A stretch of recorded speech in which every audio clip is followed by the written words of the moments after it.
Hello दोस्तों, एक बार फिर से आपका स्वागत है आपके अपने YouTube channel power GK with Pramod में।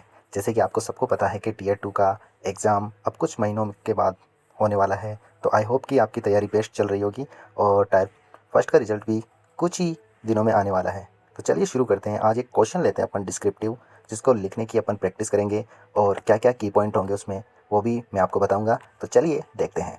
जैसे क्वेश्चन है, जलियांवाला बाग के बारे में लिखिए। सबसे पहले इम्पोर्टेंट है इसकी भूमिका लिखना। जलियांवाला बाग घटना इतिहास में एक विभत्स घटना हुई।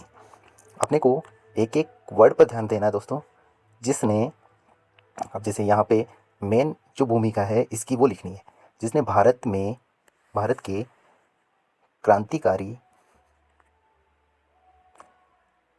जो भी क्रांतिकारी थे, को अंग्रेजों की जड़ें हिलाने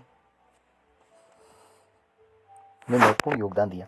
क्योंकि ये घटना उस समय की एक महत्वपूर्ण घटना थी जिसने कि सारे पूरे विश्व को अपनी ओर आकर्षित किया, इसलिए ये भूमिका मेन रहती है दोस्तों।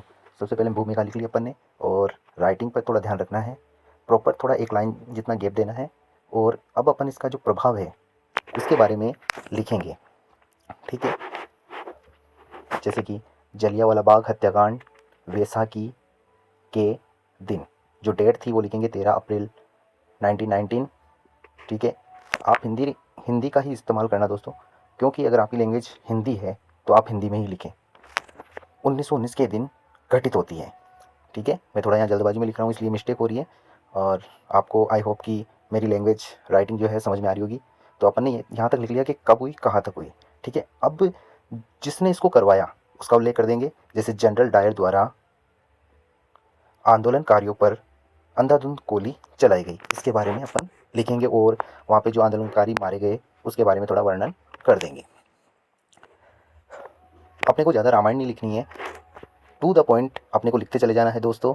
और आई होप कि आपको समझ में आ रहा होगा और आपको अच्छा लग रहा है। तो दोस्तों ज़रूर इसी टाइम सब्सक्राइब करना, आपको आगे भी ऐसे क्वेश्चन में ज़रूर लाऊंगा और आपकी हेल्प करूँगा, ठीक है।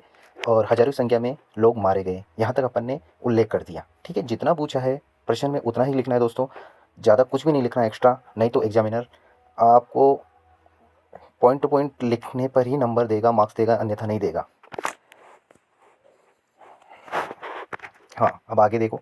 इस घटना को विश्व भर में आलोचना का शिकार होना पड़ा। इस जो लाइन का उल्लेख अपन ने कर दिया, ठीक है। अब अपन क्या करेंगे, इसका निष्कर्ष लिखेंगे। ये 3 पॉइंट तो आपको लिखनी है: भूमिका, प्रभाव, मेन मैटर, और लास्ट में निष्कर्ष। निष्कर्ष क्या होता है, इसका परिणाम क्या होता है, उसके बारे में अपन उल्लेख करते हैं, ओके।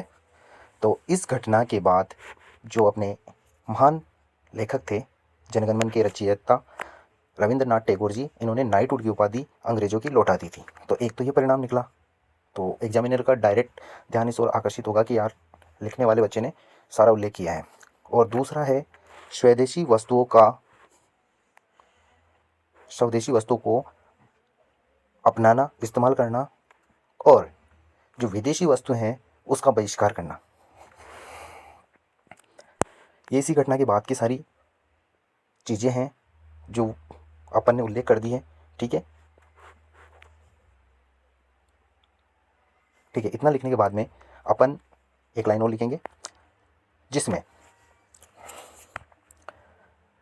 इस हत्याकांड के बाद गांधी जी द्वारा, और एक खिलाफत आंदोलन, उसका भी उल्लेख कर देना दोस्तों, मैंने यहाँ पे किया नहीं है,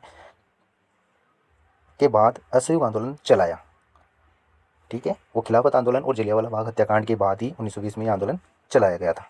तो आई होप कि आपको अच्छा लगा होगा। ये पूरा एक मैंने आपको डेमो दिया है। आगे भी ऐसे और प्रश्नों को अपन लिखने की कोशिश करेंगे और ऑब्जेक्टिव पर भी अपन ध्यान देंगे। तो जुड़े रहें मेरे से, ताकि आपको ऐसे प्रश्न और भी मिल सकें, ठीक है दोस्तों। और अंडरलाइन कर देनी जैसे मैं कर रहा हूँ, जो मेन पॉइंट है, जैसे कि रविंद्रनाथ टैगोर ने नाइटहुड की उपाधि दी, लौटा दी। तो आपको अच्छा लगा दोस्तों, अगर अच्छा लगा तो सब्सक्राइब, लाइक, शेयर। जय हिंद, जय भारत।